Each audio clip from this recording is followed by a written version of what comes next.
el inicio fue como cualquier espectador que iba al cerro a Cabo Negro a ver las carreras, ¿ah? Y uno de repente se veía dentro de la pista, digamos, o se abanderaba con algún corredor que no era a lo mejor el primero, pero que era una persona regular. Dije, yo a lo mejor algún día correré y estaré en esos lugares, ¿ah?, de vanguardia, o por último correr y estar ahí. Era como una pretensión durante varios años en Punta Arenas y el automovilismo aquí, tanto la carrera de la hermandad y más el autódromo en tierra en esos tiempos, pero era un buen atractivo y un buen deporte que uno siempre lo tenía en la mira, pero nunca creía que estaba al alcance de uno, digamos.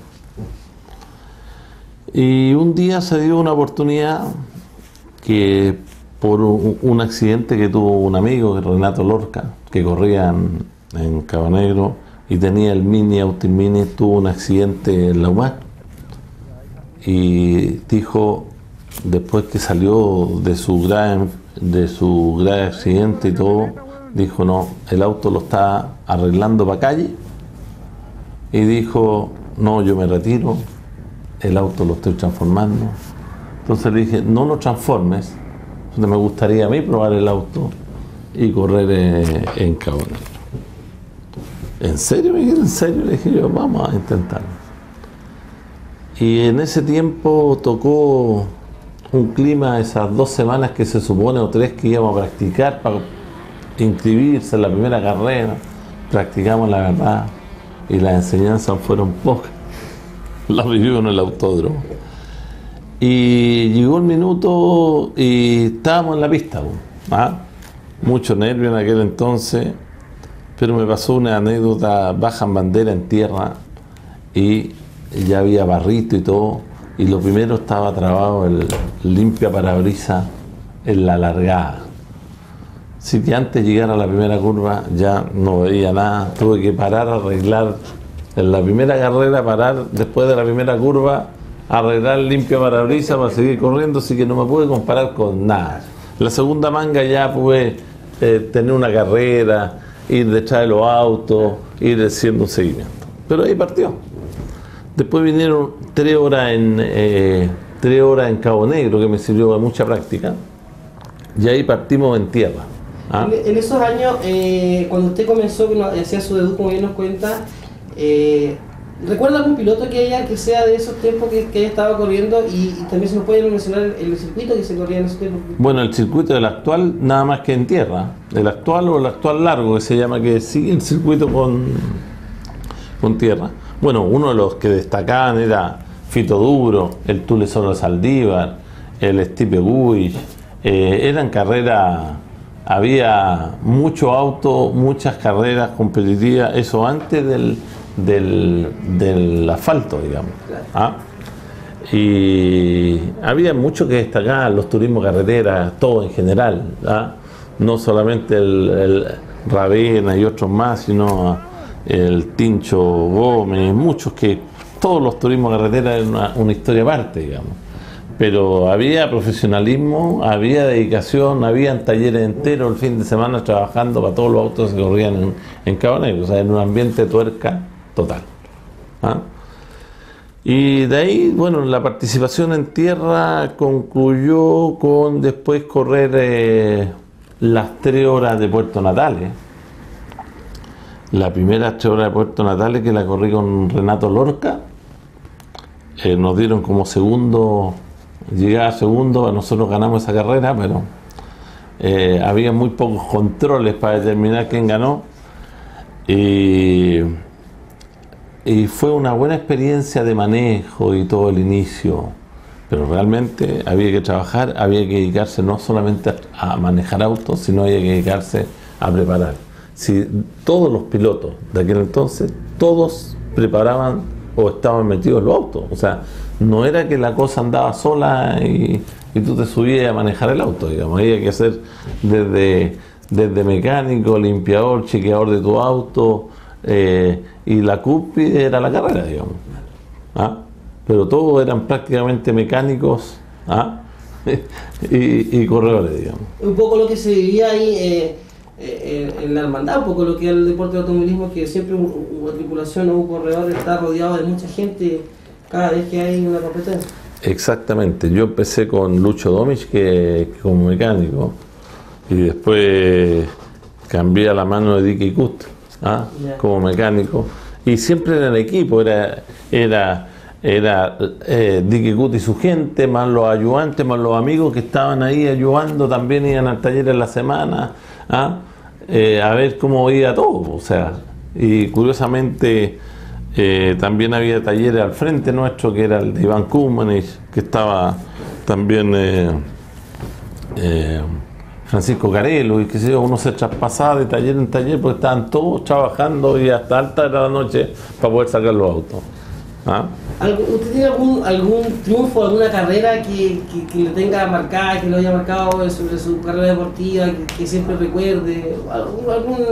¿Algún evento en el cual sin duda todos tenemos siempre algo que nos marca dentro de la... Bueno, el primer inicio mío, los años 80-81, antes del asfalto, fue un aprendizaje prácticamente y tomarle el pulso a todo esto que era el automovilismo, digamos. Y yo creo que se culminó todo esto a medida que fuimos, bueno, que es muy importante, entre todos los pilotos, yo fui hasta presidente del Club de Volante, entre todos los pilotos había que hacer de todo, y de hecho de todo significó también decir tengamos un automovilismo con autódromo asfaltado. Y de las bases del Club de Volante, con Domingo Caldichuri a la cabeza, que fue el hombre que más sabía en asfalto, y el que lideró el asfalto en Cabo Negro, logramos juntar, porque era una división de quién es el autódromo y todo, pero logramos juntar a los pilotos de todos los clubes. Todos se pusieron con una cuota, digamos, que se iba a devolver a medida de los ingresos, que nunca se dio, digamos. O sea, los que aportaron y nunca se le devolvió la plata, más que un carnet que dice que puede entrar al autódromo cada vez que hay competencia gratis. Pero eso era porque había que tener autódromo asfaltado, se logró, nos tiramos a la piscina en esa oportunidad, salió el asfalto, aunque quedamos muy endeudados en aquel entonces, año 81, cuando la cosa era 81, 82, cuando la situación en Chile estaba grave. Entonces todos los pilotos, además, los que cooperaron, tenían una deuda por autódromo adicional pagando un crédito. Así fue la historia, o sea, todos los pilotos que se metieron, todos aportaron un crédito a 36 meses que lo tuvieron que pagar cada uno de su bolsillo, digamos. Fue el esfuerzo de los pilotos. Para que quede claro que fue el esfuerzo de los pilotos, claro, más los que lanzaron la idea y tener hoy día el autódromo asfaltado. Ahora, de los recuerdos, yo creo que yo tuve un comienzo débil, digamos, pero tenía un auto que más o menos andaba y nos empezamos a preocupar, había que leer, había que informarse del auto, había que meterse en la mecánica. En esos tiempos no había internet.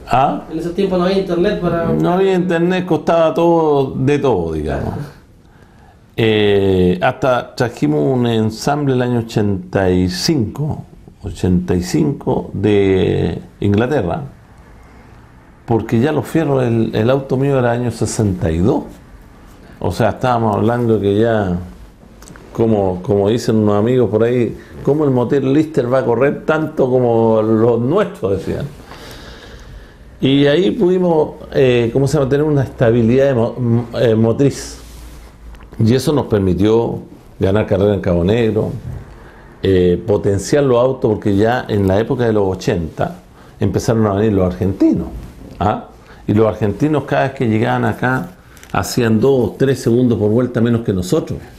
Entonces eso significó que nosotros teníamos que preocuparnos de ir superándonos para alcanzarnos a ellos.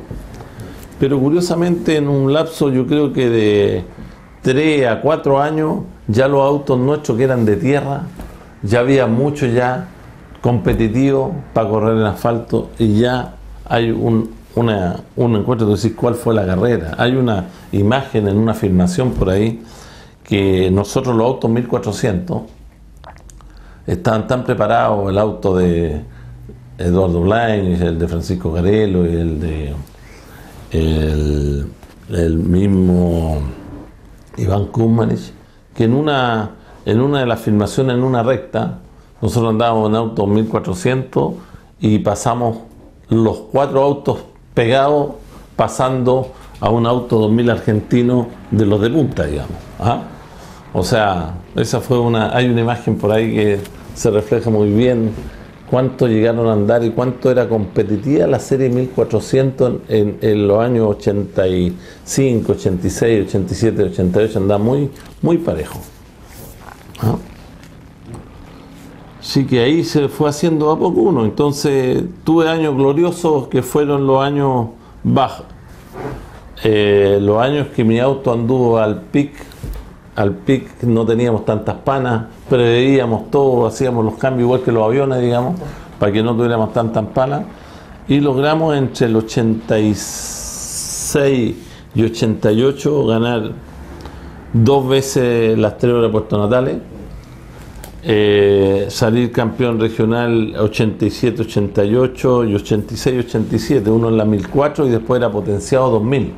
Yeah. Y salimos en la 87, 88 porque ya estaban refundidos, porque la serie 2000 como que se iba apagando. Claro. La refundimos, nos dieron algo de facilidad en carburación a los autos chicos y al final era una refundida 2000. Así que entre el 86 y el 88 gané 2 veces Natales, 2 campeonatos regionales y también la Copa Challenger Natales por haber ganado 86-87 y el mejor puntaje acumulado del año 86 al 89, que es la Copa que tú ves acá, que es el mejor puntaje acumulado del año 86 al 89. Y eso que yo el 88 me retiré. Don Ramón, nos lleva un poco a 2 preguntas en uno. En primer lugar, ¿cuál es su visión o cómo ve usted que era el automovilismo en aquellos años cuando usted era parte como piloto y también directivo, como nos ha contado? Y contrarrestarle un poco a cuál es su visión o cómo ve usted el automovilismo hoy en día en Magallanes. Mira, yo creo que si todo va bien encaminado por lo que escucho, porque no estaba metido en la directiva, pero aparentemente ya viene el acuerdo o con la municipalidad o con el Estado para reasfaltar Cabo Negro y tener una pista de excelentes condiciones, digamos. Y esa pista ojalá sirva no solamente para las carreras de automovilismo, sino puedan hacer algo para el motocross, que sea un lugar de encuentro tuerca, y además hacer los piques a toda esta gente que quiere correr acá, me correr en la Bulne o en la Costanera o qué sé yo, de alguna manera inventarle algo que los piques son allá, en qué día, en qué noche, en no sé qué, tengamos un lugar seguro donde esa gente se pueda sacar las ganas de los autos tuning que nunca llegan a correr, pero que se saquen las ganas en el autódromo y no en la ciudad para no hacer daño acá. Ni crear accidentes, digamos. Tenemos que tratar que la gente que quiera darse el gusto lo pueda hacer, digamos. ¿Estamos?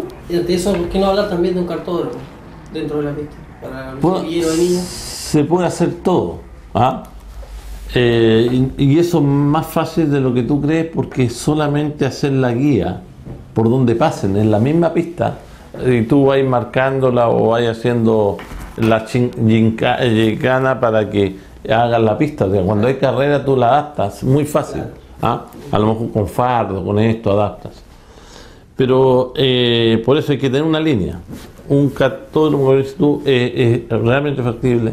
Otro que es la Fórmula 3 o 4, digamos, que los autos, si se junta un grupo y lo hace un poquito más profesional, es más barato que correr con todos los autos que tenemos, porque es más sencillo arreglarlo. O sea, tener un chasis simple, hay gente en Argentina que te puede vender chasis no caro, una monomarca, Renault o lo que sea, y muy fácil de reparar, digamos. que eso sería lo óptimo como monomarca inicial. Después vienen los carrozados, ¿ah?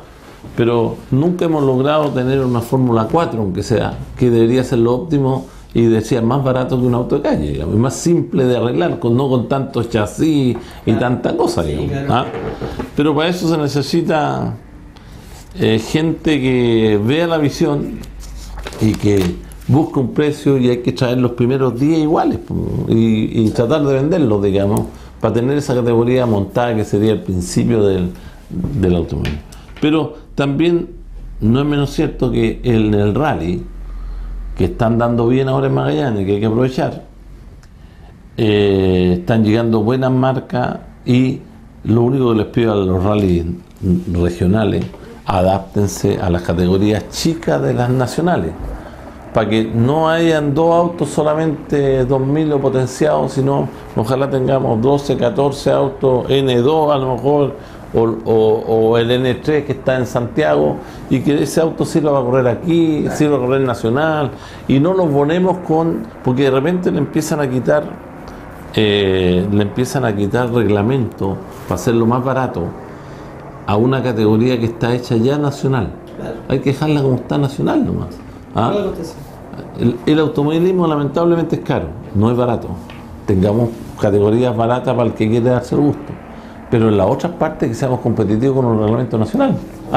Antiguamente se iba a correr al resto del país, se iba a correr, iba al Tulio, iba a alguien, pero estaban en condiciones de competir con él.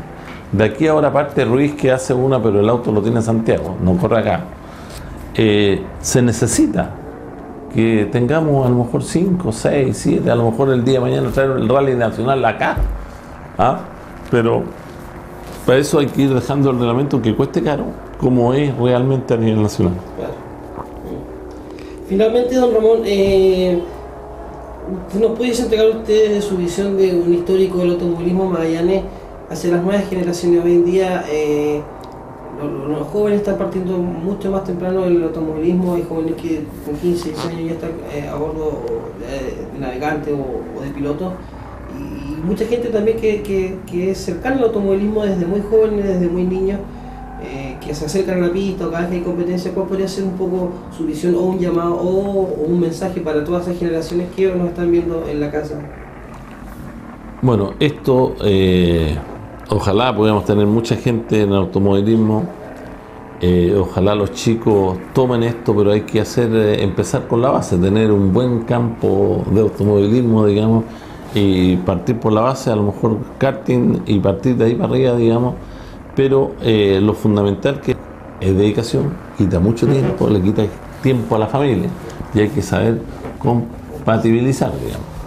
Pero el automovilismo, aunque sea un poco riesgoso, yo creo que con todas las medidas de seguridad, con todo lo que exige, y eso no lo perdió Magallanes, que ha sido uno de los líderes a nivel nacional, exigir la reglamentación, los autos de seguridad, siempre hemos tenido equipo técnico para revisar la gente que corre, que cumpla las medidas de seguridad, y eso hace que el automovilismo no sea tan peligroso como se ve, digamos.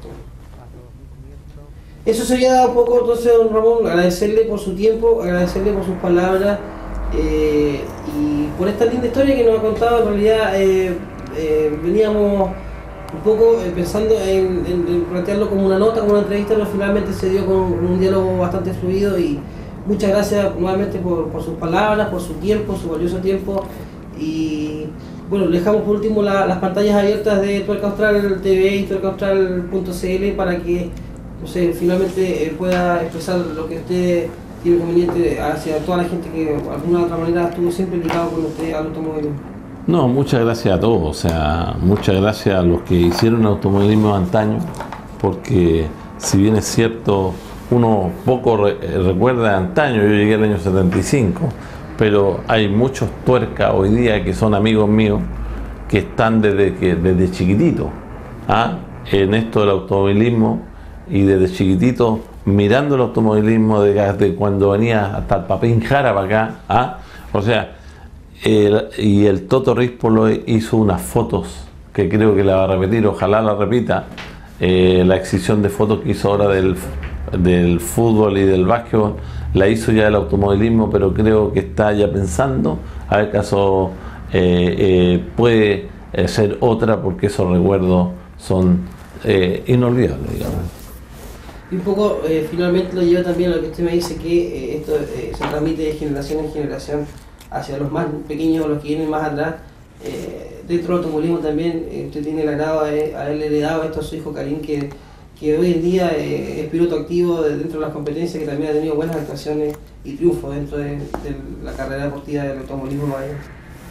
Bueno, ese bicho aparentemente se lo pegué yo, pero yo estoy un poquito retirado de las pistas, pero bien, hay un equipo de jóvenes que está haciendo las cosas bien y hay directivas que están trabajando. O sea, tú sabes, todos los dirigentes, no solamente porque me ha tocado dirigir varios clubes deportivos, aparte del automovilismo, todo esto es por honor, por el amor al deporte, y siempre hay que estar ayudando, cooperando, y eso es lo más importante. Ayudemos a los dirigentes, porque hay gente que mucho critica a los dirigentes, pero alguien tiene que hacer las cosas, y los dirigentes son todos no honorarios, y son todos por voluntad de sacar el deporte adelante, ¿ah?